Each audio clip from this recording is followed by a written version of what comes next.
Guys, nakakalungkot po itong ipapaabot ng ating kaibigan. Mayroon lang po siyang nakikita na mangyayari sa Pilipinas. Kayo na lang bahala. Ito lang po, advice ko lang. Mangyayari man po talaga ito dahil sa gulo, no? May isang city, malaking city na mapupulbos at maraming buhay ang mawawala. Huwag kang umasa, mga idol, sa isa lang na lugar ang titirahan mo. Kailangan may option ka, no?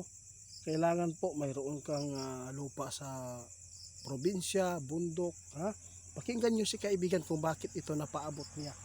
Dahil nakita ng ating kaibigan ang nangyayari sa ibang bansa. Tingnan po ninyo ang mga building. Maraming buhay ang napiktuhan. Mga civilian, mga idol, pakinggan.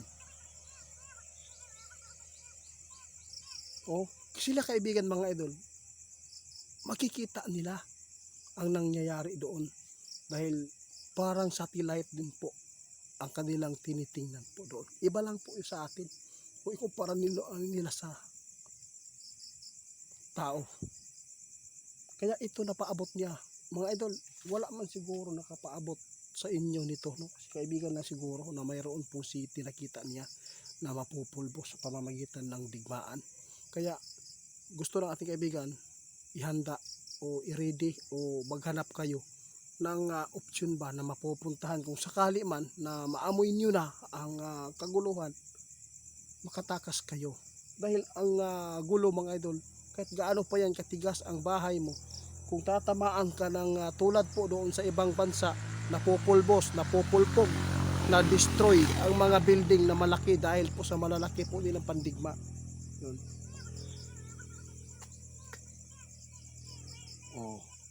Hindi ito pananakot, mga idol. Talagang mangyayari talaga ito.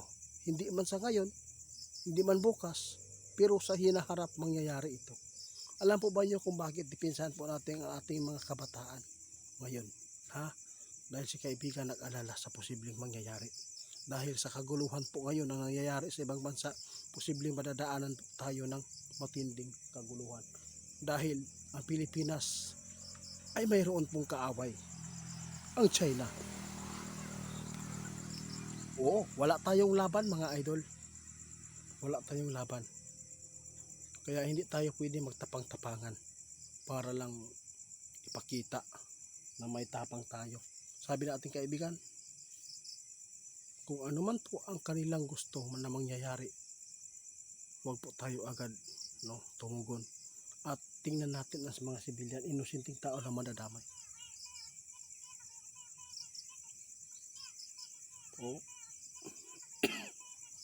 Bait mo talaga, kaibigan. Napakabait na kaibigan to.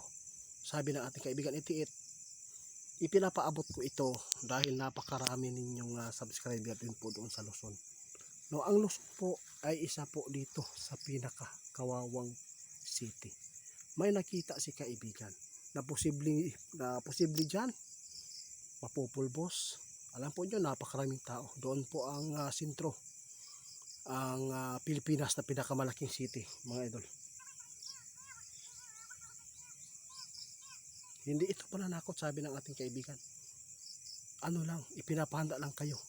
Ngayon, mapanood po ninyo ito. Kailangan, kung may mga anak kayo na sa ibang bansa, kung may anak kayo na may kakayahan na magbili ng lupa, maganda. Hindi ka lang umasa sa isang lugar. Kailangan mong magpunta sa ibang lugar, mag-invest ka na malayo sa kapahamakan. Totoo yan. Hindi natin pwedeng sabihin na walang giyera, walang gulo na mangyayari. Mangyayari lang. Mangyayari yan. Posible nga. Kapwa Pilipino ang magkakaroon po ng ganyan pong pangyayari. Magpapatayan. Yun.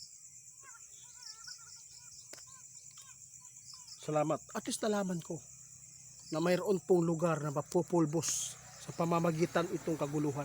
Nakita ng ating kaibigan, mga idol, kung ano po ang plano ng China. Alam po ng ating kaibigan kung ano po ang kanilang lugar na lolosobin. Alam na nila kung aling lugar dito. Ha?